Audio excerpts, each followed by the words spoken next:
Welcome, and thank you for tuning in. You're listening to the Beyond 50 radio program. I'm Daniel Davis. For many of you out there trying to seek modalities, especially in the natural world of healing, we've got something that's of big interest that you might want to listen to today. It's simply known as cohesive therapy healing.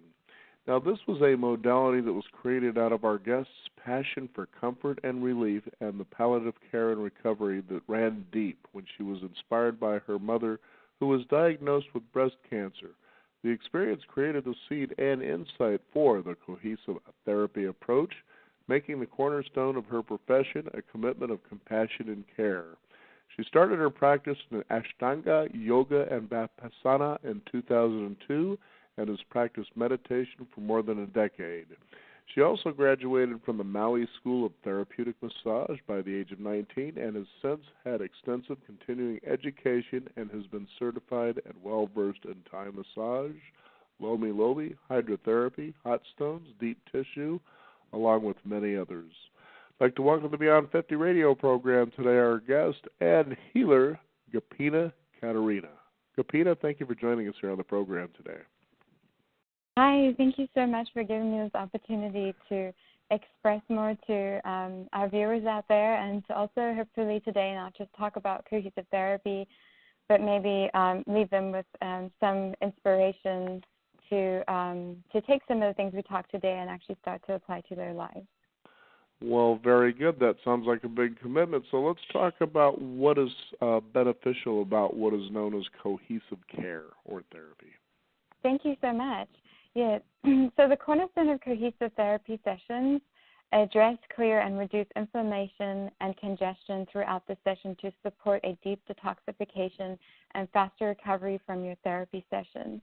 Whether it be massage, physical therapy, acupuncture, or reflexology, the tissue preparation technique calms down the nervous system to allow a letdown in the tissue, to allow your therapist to easily glide into deeper treatments with less tension and more relaxation. The tissue preparation technique also induces a state of homeostasis to stimulate self-healing capabilities. This technique is something that I also teach to every single one of my clients to use as a daily practice to take care of themselves. The overall session of a cohesive therapy treatment is to induce homeostasis, which is the body's own self-healing abilities. The three applications that we talk about here is, and it's done in this order when you do it as a self-care process, as well as a pre-treatment for any kind of massage, acupuncture, or other manual modality that you receive. It's dry brushing. We start with the dry brushing on the skin tissue, so we address that system. And then we go to essential oils, special liniments like castor oil and fractionated coconut oil that are very good for moving the lymphatic, the congestion, and inflammation in the skin tissue.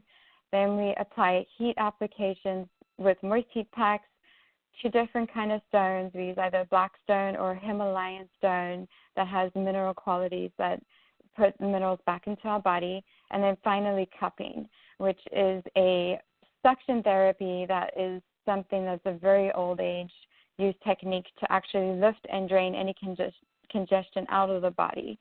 What you can expect in your session most of the time is that you get all of this is integrated with anything else that you receive in respect to like deep tissue or acupuncture or anything like that. So it's really the cornerstone of our work being a preliminary treatment so that your session is much more powerful. Some of the other things that we include in our treatments, which might be a familiar sound for some people if they've received tissue, is medi-cupping, which is actually a manual machine monitor cup used to lift tight congested tissue, reduce inflammation, increase circulation, and stagnant damaged tissue. And then we go into the deeper work like scraping techniques like Grafton, trigger point, myofascial release, deep tissue, stretching, Swedish, Lermi, Ashiatsu, which is a technique that used with your feet where you stand on the tissue to let it allow to come to a more relaxed position. So those are things that we combine that are really unique in all of our massage sessions. So cohesive therapy isn't like sometimes you go and you say, I'm going to have a Swedish massage, or I'm going to have you pick what you want, and then you say, I'm going to add stones or essential oils. We combine everything together. So all of the providers that work with us are very highly trained to know when you come in, what do you have going on today? Is your skin a little bit puffy? Okay, we need to do more cupping, and then we'll do deep massage work. So each session is really uniquely designed for each client, not just for that client, but every time the client comes in, the session is tailored to that client, and we meet them where they are at that time. So now, what kind of people should come to see you? Are these people who are already having some health issues, or is it people who want to, I guess, increase their vitality? What kind of people do you work with? That's a really, really good question. Something I've been trying to answer myself because you take a look at this day and age, and this is where I feel very encouraged. And I've seen this seeing this more frequently now on television commercials when it comes to cancer treatment. Is you're starting to see more of a holistic modality. Before you didn't even talk about cancer on television, for crying out loud, unless it was somebody who had it. And the next thing you know, there's some sort of backroom radiation chemotherapy, and we don't know how it's going to turn out, but that's, the course of action we've always done, and so we still do it this way. But nowadays, you're seeing commercials, holistic cancer treatment centers, that sort of a thing, and to me, that seems more encouraging anyway. So, that being said, I suppose that could be one way to look at the answer to this question. Yes, that's a really good question. So what I have found doing this body work for over a decade and working a lot of my influences, because I worked at a cancer Gerson center when my mom was going through cancer. I've worked at chiropractic clinics. I've worked at spas, and I've had my own business along the whole time as well, my own private practice. So being in 3 different fields allowed me to see the medical world of massage, how massage can benefit somebody who knows that they're passing away, and so I'm helping them with that process, to somebody who's just coming in just because they have a stressful day and they want to come get a massage. So how I design cohesive therapy is that it acts as a gap. It acts as a bridging the gap between Eastern and Western medicine by offering massage, acupuncture, physical therapy, reflexology, nutrition, and herbs. What's unique about cohesive therapy is that it speaks to every gender, every race, every age, and every situation in life, shining light for those who have been dragged through the medical system of surgery or hopeless roads to recovery. So in saying that is that anyone can come get cohesive therapy. That's the beauty of it. So if you come in, you're a cancer patient, we know that you're going to need more lymphatic drainage. Before I even do a treatment on a patient, whether it's a cancer patient or someone who just comes in for a massage, where we're unique is we sit down and do an overall evaluation of the client's health, their life, and what their goals are. Because there might be a client who comes in and goes, and this is a true situation that's happened, I know I'm going to pass away in 3 months. Can you just help me feel better? I don't care what we do, and that's palliative care. To somebody who comes in who says, I will do whatever it takes to survive. So whether we're focusing on that either client, the goal is to help them feel like on a daily basis they are feeling better in functioning. So as far as the medical world, because I want to kind of lean more into that, we have had, for example, like with the medical cupping that we do, there's lymphatic drainage where you do the manual lymphatic drainage with the hands. The cohesive therapy is different. Is my philosophy behind lymphatic drainage is not just doing the lymphatic work, but going, what nutritional things are you doing that's causing the fluid to build up? What can you do at home 2 days from now when the fluid comes back? That's where I teach the dry brushing, castor oil techniques, and things like that. And when we do these natural medicines like essential oils and dry brushing and heat, I have found that people often don't have to use their pain medicine or cut it in half or even less and less. And the clients we work with, really they're coming to change their lifestyle, whether it's a month from now or years from now. So kind of to answer your question in a short, long way is that we actually help everyone. It's anyone in the medical field, whether it be a client or whether it be an actual medical provider. Okay. Well, that certainly makes a lot of sense because, people are always looking for different things. And, I have to ask you, for instance, I've been very curious about this. Cancer, to a degree, seems to be on the rise, almost though it's an epidemic. From your perspective, and obviously you've been at this for quite a long time, what are your thoughts about that?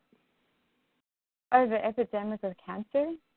Yeah, I'm starting to wonder whether or not doctors, and it's not to belittle their work. These people work very hard to do the kind of work they do. I'm sure they're honest or sincere, but sometimes I wonder if they're misdiagnosing people for the sake of, billing. I don't know, and I'm just throwing that out there, but I kind of hear this on the horizon. All of a sudden there's an anomaly, and the next thing well, this is just cancer, so we're going to go and we're going to use this protocol, and that's the end of it.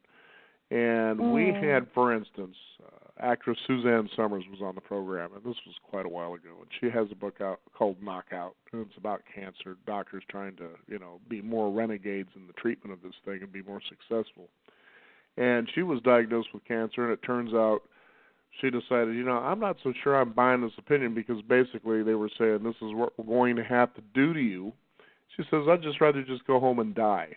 That was literally what she said on the program. And then she said, I'm going to look into this a little bit. Turns out they misdiagnosed her. But how many people are out there getting misdiagnosed with something that doesn't exist?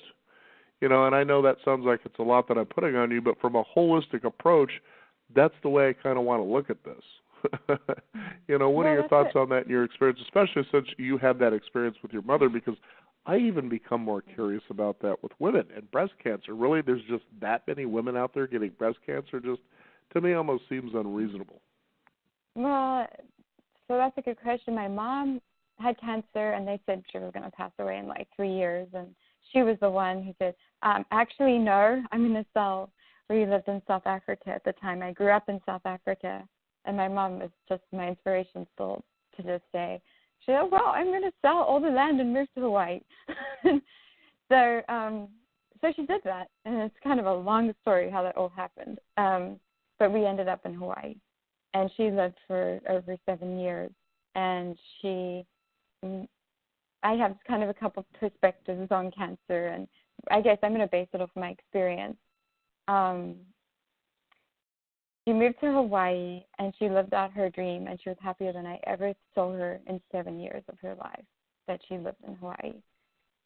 What I have seen as a common denominator with cancer on more of a spiritual side, regardless of what the doctors say, and working at a Gerson clinic and doing body work on cancer clients to this day, and something I'm learning, and my preventative medicine is very different to maybe a medical preventative, is that there is an underlying habit of saying yes and not having boundaries for either women or men. It tends to be more women that say, yes, I got it, I'll cover the household.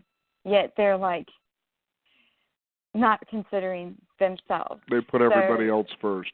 Exactly. Okay. So the emotional side is usually, by the time they get into cancer, there's a lot of anger and repression and aggression that I see on the table that comes up. And we talk about it. I say, it's interesting because I can't treat or diagnose. I'm a massage therapist. I just have a huge amount of kind of experience. And so sort of usually the dialogue I have is, this is what I found and I see, does that resonate for you? And usually they say, yes, that does resonate for me. And so that opens up the envelope to create prevention. And so my prevention that I speak to women about is, your cancer prevention is boundaries. Your cancer prevention is living your passion. Your cancer prevention is saying no and then saying yes to the right stuff, saying no to the right stuff. So, and then nutrition is a really good part of it too, but there's so many factors we can't control that cause cancer. For example, the minute people leave my healing center, they walk out into a smog of pollution. That's cancer. So my approach is very different. I am actually not of the mind of aggressive, treatment and cure necessarily, even with the naturopathic route. I know that for me, you do what feels right for you in that time when you get that approach to you, kind of like with everyone, it's a unique situation. As far as people being misdiagnosed and things like that, those kinds of things, definitely you have to be a self-care advocate on every level. Whenever I go to the hospital, whether I'm taking a friend or I'm going myself, you have to advocate yourself and ask a million questions and not just take one answer for sure, because that's not necessarily true. And I say the same for alternative medicine, because I think it's really important to also look on the other side, these extremes. And this is why for cohesive therapy, we look at it, I don't look at even our program so much as a cure, as more to how can we just improve your quality of life so you're happy right now. Because tomorrow you could get hit by a bus, and you spend every day making the perfect juice with the perfect organic carrot, and then you find out 10 years from now you did the totally wrong thing, and that sugar causes cancer, Right. So I read a lot about research about things that we thought were healthy but weren't healthy, as well as things that we thought were unhealthy that are actually healthy. So I'm like, lean into your intuition and live a fully happy life. If you're not feeling comfortable with your living, with your overall life, change your life. Change the way you deal with relationships. Change the way you eat. Start to exercise. I watched a TED Talk on the neuroplasticity of the brain and how it can actually completely change dramatically as an adult, and you're not set in stone after the age of 5 with your psychological, brain that your parents give you, in the sense of structure and psychology. But at the end of the TED Talk, which I kind of knew was coming, is work to change that neuroplasticity of your brain, and it's every day. And so that's when clients come in for treatment, whether it's a cancer patient or a patient that has a strained ankle. Usually my question is, so what kind of crisis has happened in your life? And then everything just comes out, because by the time someone comes and sees us, I really believe they're coming because they need healing, because we do auto accident recovery, we do elderly care, we do all these different things. That's why we say we do everything at every stage of life, not just cancer, although we're really good at helping people with cancer and lymphedema and things like this, the things that happen when you have cancer, is that it's like you need to have healing and rejuvenation. The two have to go together. The rejuvenation piece is where, through all the treatment sessions, the acupuncture, the reflexology, physical therapy, etc., you get your physical body feeling better, and then you can start to deal with your emotional body, and then you can start to heal, and then you can even, after every session, you see a difference in your life. You start to enjoy the benefits of that right now, not just after 10 treatments, you'll feel this way. I believe if it's going to work, it starts to work right now, and you reap the benefits right now. So coming back to the question about like misdiagnosing or doctors doing all that kind of stuff, it's such a loaded question in a way, because it trails back to like doctors not being maybe trained correctly with bedside manner and all these other things, and I see it even in the massage world, where a massage therapist will go, oh my gosh, you have a rock solid shoulder. I've never seen such a bad shoulder. I'm going, you never say that to a client, because you planted the wrong seed. You say, oh, well, this shoulder feels tight. We're going to work at it and see what happens. That's all you say. And so even a massage therapist, even within their scope of practice, because we're allowed to say that they have this or that, can cause that person to think, oh, I have this shoulder problem, and stay up every night and stress about it, and then it turns into something else. So I would like to, kind of more open the conversation to us also, because that's why I say I'm bridging the gap between Eastern and Western, because there's stuff in the Eastern and the Western way that we're doing things that needs to be combined.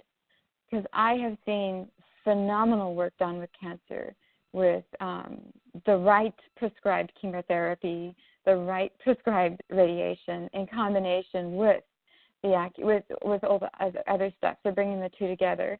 And I do know people who have chosen, I am only going to do naturopathic, and they did pass away from doing that because they didn't do aggressive techniques that were recommended to them. But they were completely happy with that decision. And when they passed away, they said, oh, my God, I feel the love and I see it and I'm so ready. So that was their personal choice. Do you know what I mean? So I think it's more important to bridge the gap than to be segregated between the Eastern and the Western styles. Does that help at all? Well, no, it did. And, again, I know it may have seemed like a loaded question, but it just seems like sometimes you feel the story comes out. Somebody goes in, they're not feeling well, the next thing you know, well, it's cancer. It's like, well, wait a minute here, what we do for somebody is, what we do when somebody comes to us, no matter what they have, we help them heal with that information. So if they come to us and say, I think I have cancer, we go, well, let's work from here. Let's make your body feel better so that you can have the mental capacity to figure out what you need for yourself. Because we really work very much on the physical level, although it's also mind, body, and spirit. So if somebody comes in and somebody has told them that, they're going to be physically suddenly feeling weak because it's mind over matter, because of what somebody told them. So what I would say, I agree with you. I would encourage people to ask lots of questions and get 3 to 4 opinions. And it's just like when you go shop for somebody to fix your car, you don't want to just go by one mechanic's answer, right? Because they're basing it off of their life, their information, their education. But if you go to the second mechanic, they're going to base it off their life, their education, their information, and then the third one, and then you go with the one that works best for you. So I guess the best answer to that is probably get more than one opinion, So that might help. I'm not sure, but. Now, you talk about taking care of all of our systems through self-care. Tell us how that helps increase our health and vitality.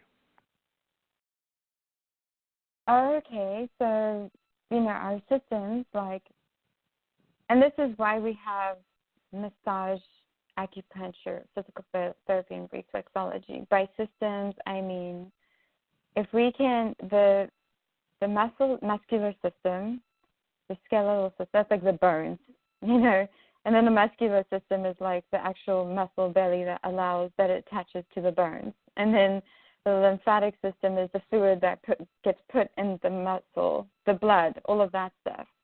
So it's all these systems that work together. So I kind of guess I can use the example of a car. I tend to go back to mechanic examples. You have a car and you have all these systems in the car so it can drive really well.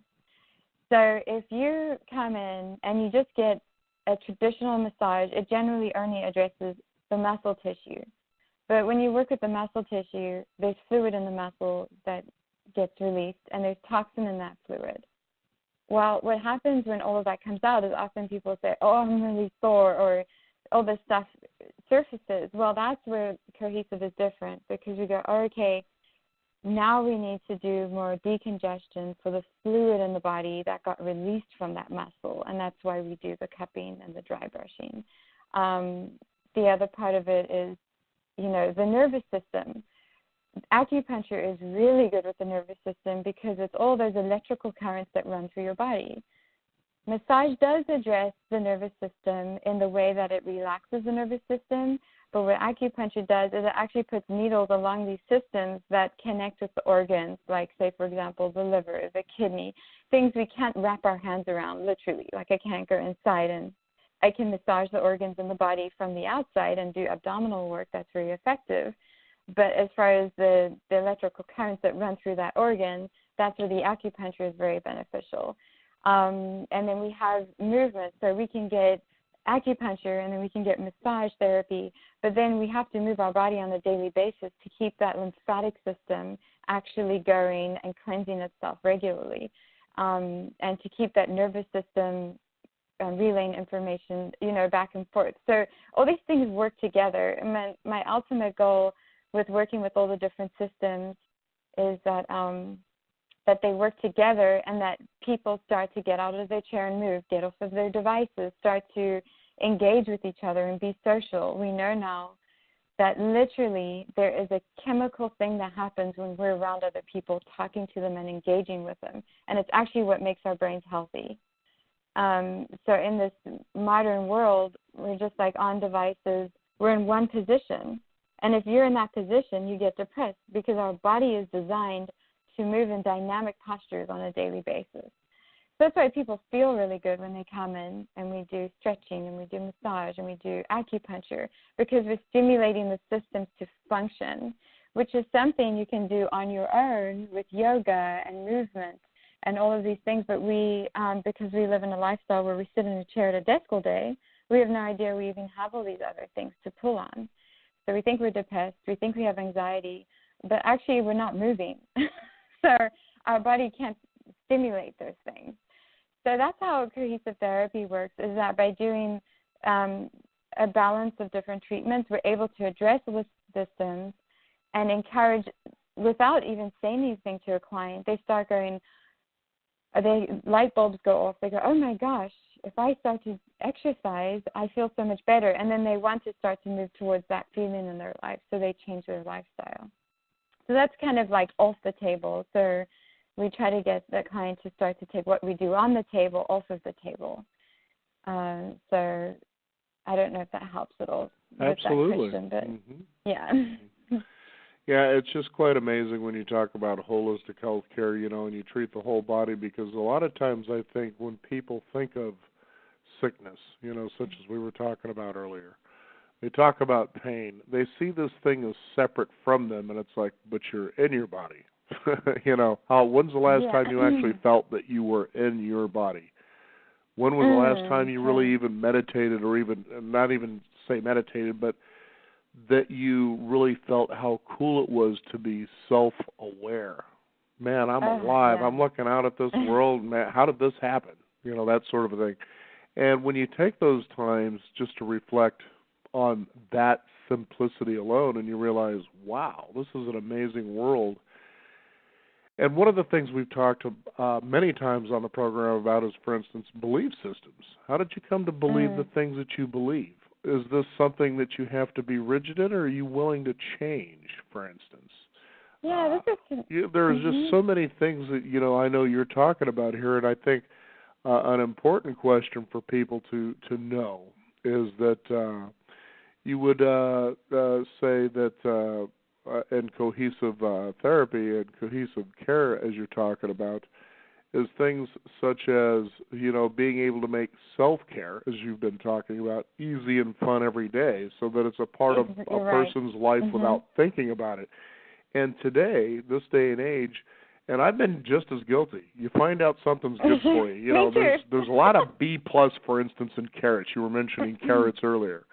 So we feel, well, if that's good for us, then we want as much of it and the best of it as we can. Yeah. And then when you don't stick with it, then all of a sudden you start punishing yourself, and then you just quit. Now, I know that just recently in the last several months, getting a bicycle, for instance, for Christmas. I haven't had a bicycle given to me for Christmas since I was a kid. I thought, well, this is kind of cool. So at first I start using it. My legs are a little sore and achy and drained of energy, and this is on the easy lower gears, and I'm just mostly riding on flat surface. But over time, I began to realize, I'm starting to enjoy this. Now, this is much different than going to the gym and riding a stationary bicycle for the sake of exercise and getting in shape, right? I'm getting to places. I'm going to the store, this and that and the other. And so I notice I'm not using a car really all that much anymore. Then I start stepping up the gears because I can start now noticing, wow, I'm feeling these neat benefits, like my legs are feeling stronger, I'm having more energy. So now I step up to the more difficult gears even while going uphill. And that energy drain that I used to feel when I first got started, the soreness, that isn't there as much anymore. And I find my mind saying, no, let's take this hill.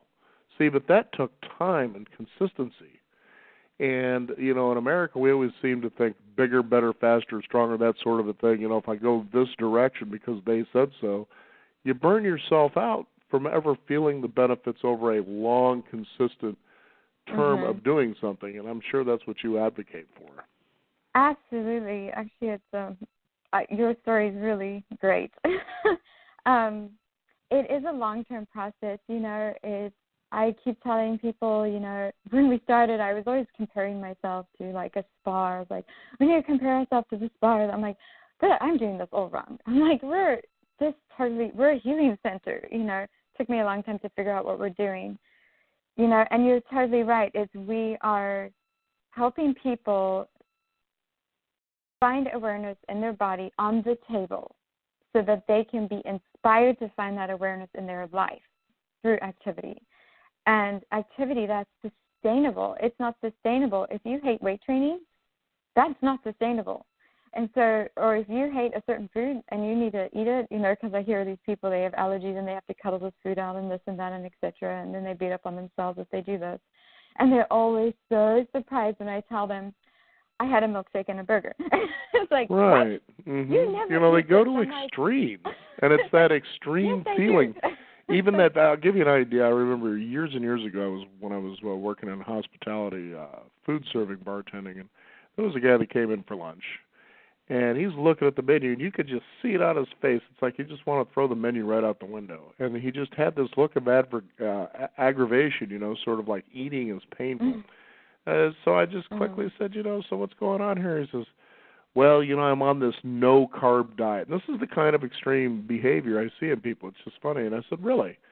I said, well, I get the feeling that you just don't really enjoy having lunch. And he says, well, I'm really aggravated because he really didn't know what he was supposed to do on this diet. And I said, well, if I could make some suggestions, because my mother decided to go that direction, kind of remove carbs, especially the complex processed stuff out of her diet, that seemed to work for her.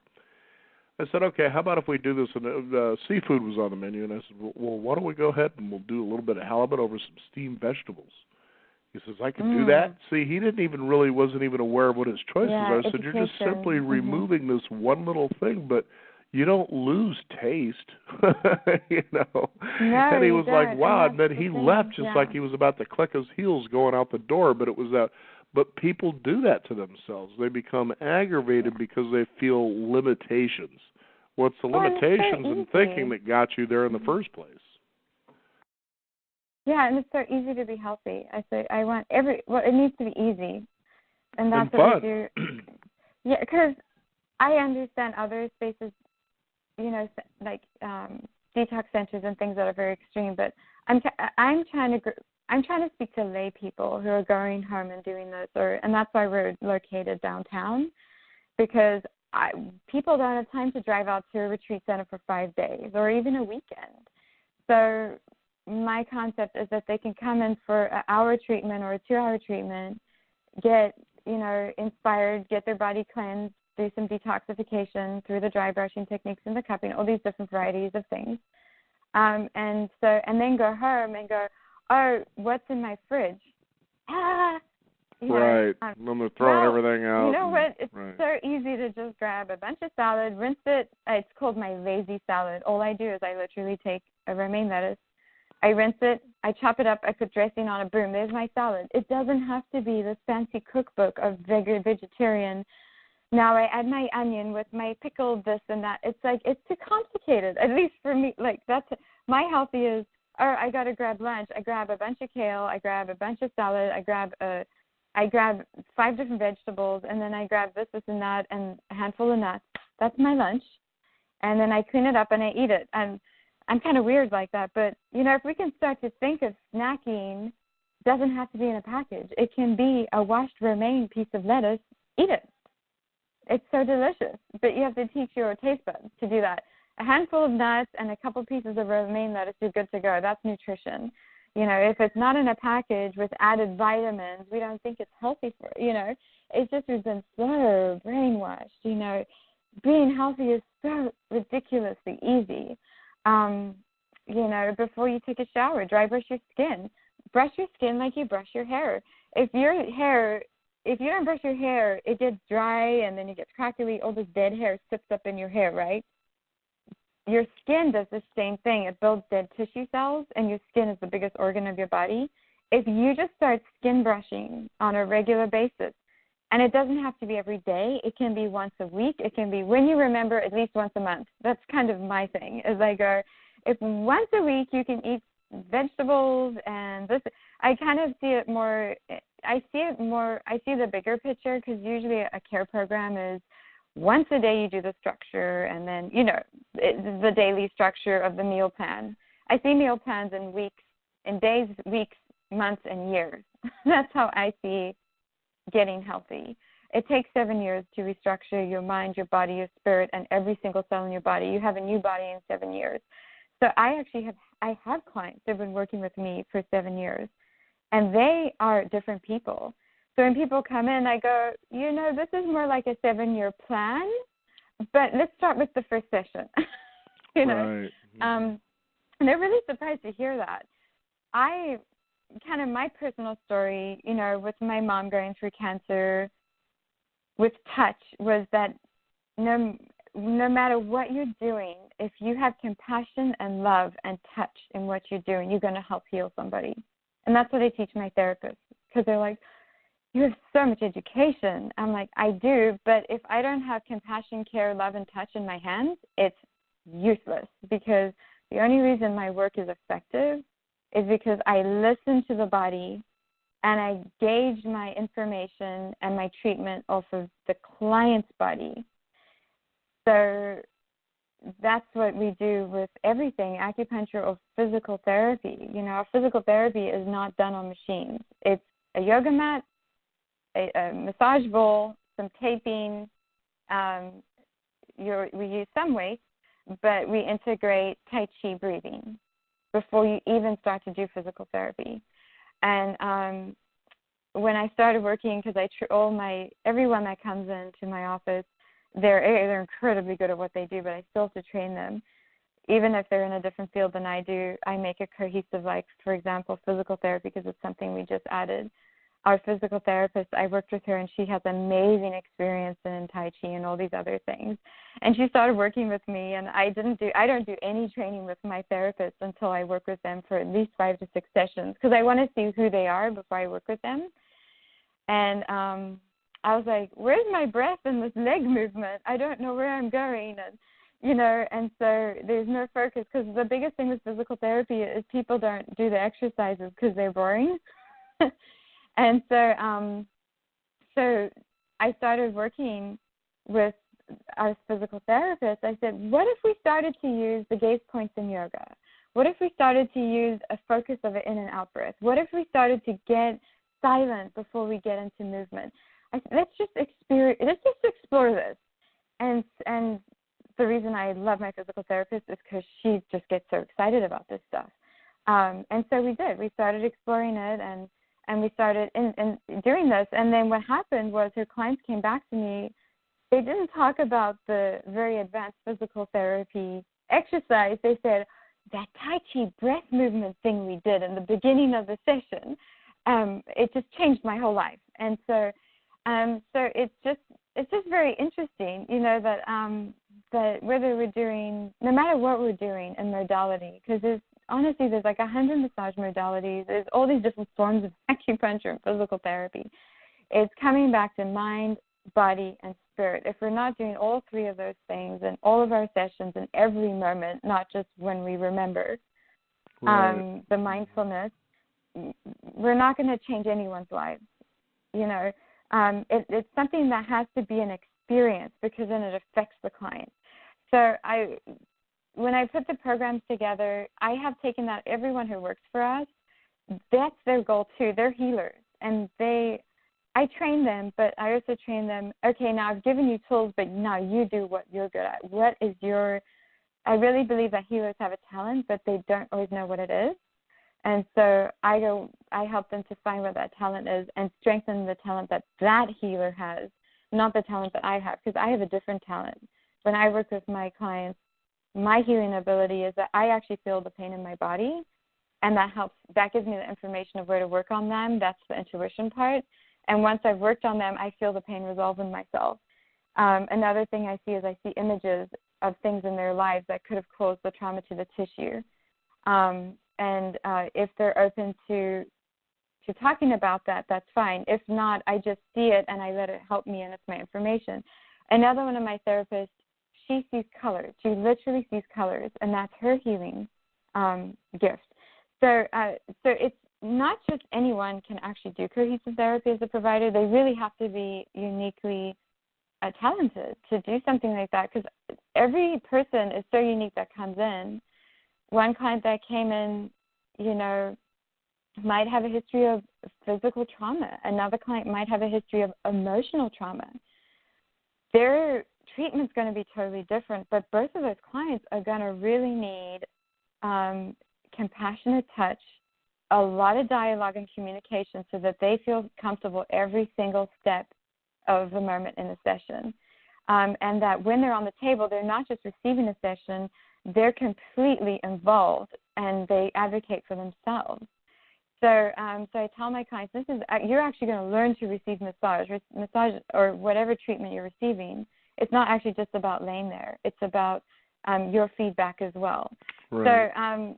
So the sessions are really interactive outside of that and all that. So that's why cohesive therapy is just really so much bigger than just coming in for a massage or even just acupuncture, because there's acupuncture where you go in and you just get needles thrown in. Well, our acupuncture, and they're working with 2 to 3 clients, that's really great and it's very effective. But a cohesive therapy, I really want touch. So all of our acupuncturists still do the Eastern massage, tuina, cupping, all these things that have kind of fallen away in a lot of acupuncture practices. The herbs are a really big thing in acupuncture. One of our acupuncturists specializes in herbs. And one of our acupuncturists is now doing things like trigger point injections and all these other things. So the client can come in and do an evaluation for herbs and go home with prescribed herbs that can actually be a continuation of their treatment. So now we're going inside out. And then our physical therapist, she's a nutritionist. So she goes, okay, now that we got the physical stuff, let's talk about nutrition. What are you doing with your food? But her approach is also, what is my intuition telling me I want to eat? Our goal is not more trying to feed what you need to eat. It's this is what would be a good plan, but you need to start building a taste for your tongue to intuitively know what your tongue needs. Because I'm sure you've had moments where you're like, I don't know why, but I have to eat this food, right. on a healthy level. So there goes that extreme thing, well, I have to do this, so more is better, that sort of a thing. And you don't realize that, for instance, let's say at eating, we'll keep this simple. It's much like the bicycle scenario that I had shared with earlier. If you just move towards something you like, let's say in the raw state. For instance, it could be avocado. Just go ahead and start putting those a little more frequently in your snacks, as you were talking about. Just, you can open up an avocado, there it is.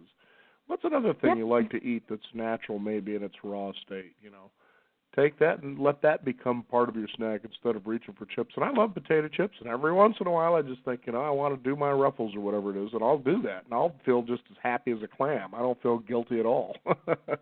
Like you were saying earlier, I got that milkshake and that burger because I like it once in a while. There's nothing wrong with that. But you'll notice, too, that as you eat in that raw state a little more consistently, that your taste changes to where when you reach out for that old thing that you just really, you maybe feel like you just don't want it anymore. But the most important thing is now you have that power of decision. You don't feel like you go into a trance and say, but I've got to have that.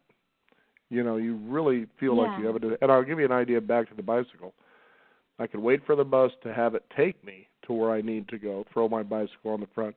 Well, I'm kind of tired of waiting. I'd rather just bicycle there. And that's that neat transformation that begins to happen. You start feeling a power of your own personal choice. And that's pretty exciting stuff. Yeah, and it's, what I say is avocado is so perfectly prepackaged. I mean, look at it. Packaged a tangerine, it preserves for at least 3 weeks out of the fridge. I mean, so like okay, so I know we're kind of getting close to closing, so I think the takeaway is,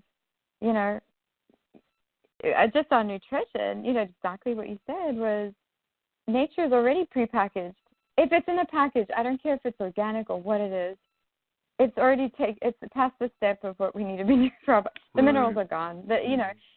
So and even like raw food's great, and this wonderful manna packaged food, but the prana is not there in the sense of the fluid that's in the fruits is what is the electrolyte balance that is so perfect, like a tangerine, for example.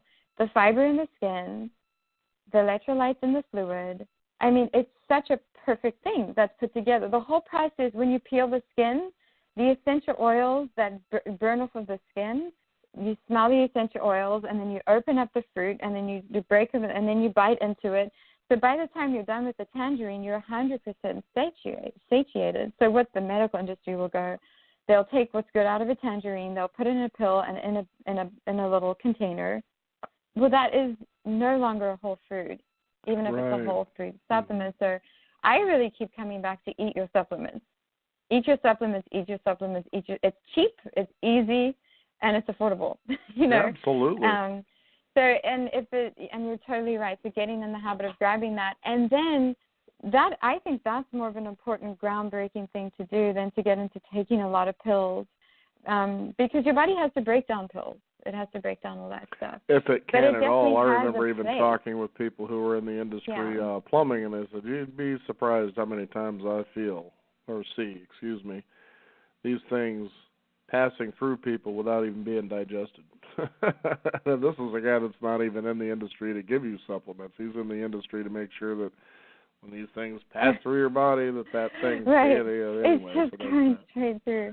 Yeah, and you know what it starts with? It starts with your children. Please give your kids a tangerine. And if you have a baby, just like juice the tangerine and give them fresh juice, not just a pouch. That's how my mother was. If you have always to give them carrots a pouch, in the that's fridge fine. and But celery, still, right. I still, I have a 2-year-old, and I still, sometimes I have to use a pouch, sometimes I have to use these quicker things.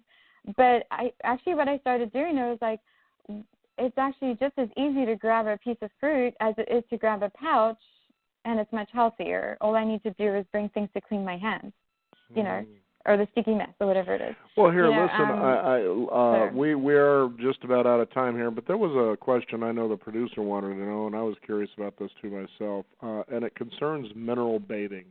What is it, and is this something someone can do at home? Oh, mineral bathing. Okay, I can wrap that up pretty quickly. So mineral bathing is something we can absolutely do at home, and I'm going to what it does, so it actually comes back to the fruits. So a lot of the things that we eat are depleted in minerals because we're not eating fresh fruit and fresh vegetables.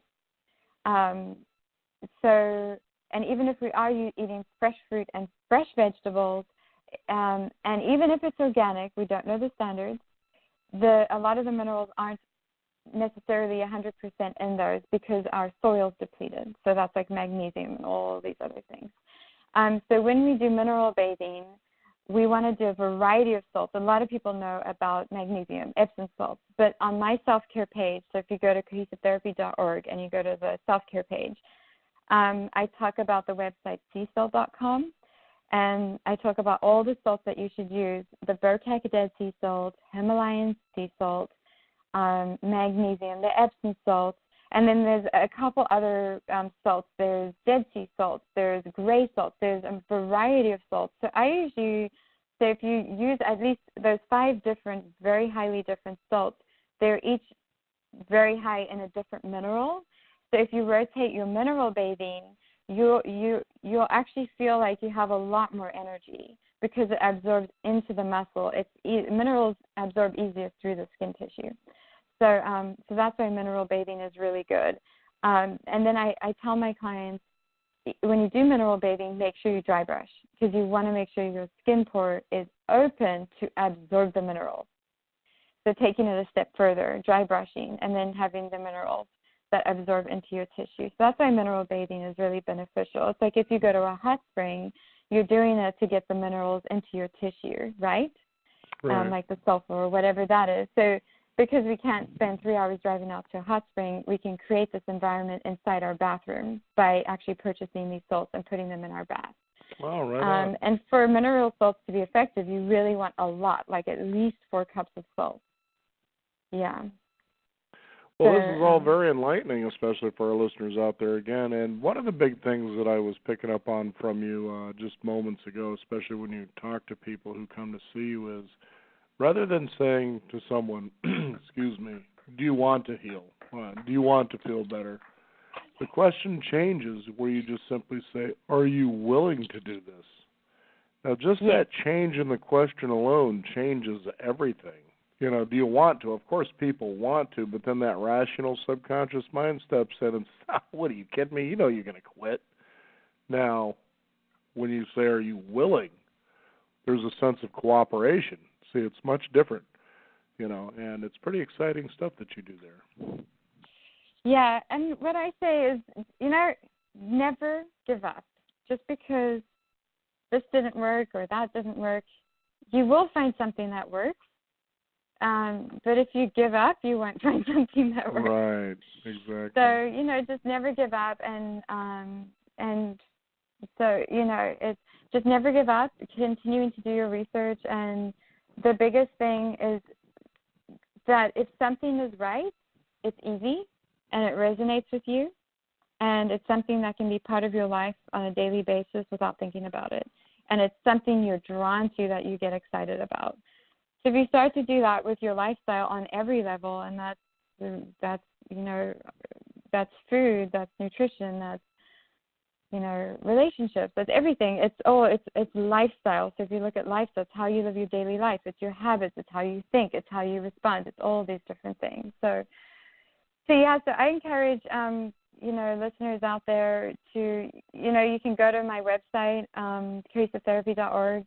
You can call us at 360-904-4999 and just set up even a phone, if you don't live in Vancouver, Washington. We have people that come from all over the world that come and see us. We have, so even if you're not here, it doesn't matter. You can be here. We actually have people that come and they'll stay for a couple of weeks and do a program. We can just talk about. I can just help you even go in the right direction. There you go. It might just be a call or email, whatever that is. And even if even if you have something where you are, I can help you guide something to where you live, because I know certain things that work really well. But maybe there's a place to just get started. So I just want to kind of invite listeners to know that we're here for everyone, anywhere. There you go. Just a phone call and an email away. Very good. Well, Gapina, first of all, thank you for joining us here on the program today. And as you said just a moment ago, cohesivetherapy.org is a place that you can get started, doing your homework, taking action, and moving in the direction you want to go. Thank you so much for being on the program with us today. Thank you so much. And to everyone out there, be well and have a really healthy day. Will do. We want to thank you, the listeners out there, for joining us. Again, one of those healthy movements you can also make is join us at beyond50radio.com. That is the number 50. We do encourage you to sign up for our weekly e-newsletter. That way you can be encouraged by finding out more about cohesive wellness, as we were talking about today, along with other wonderful things.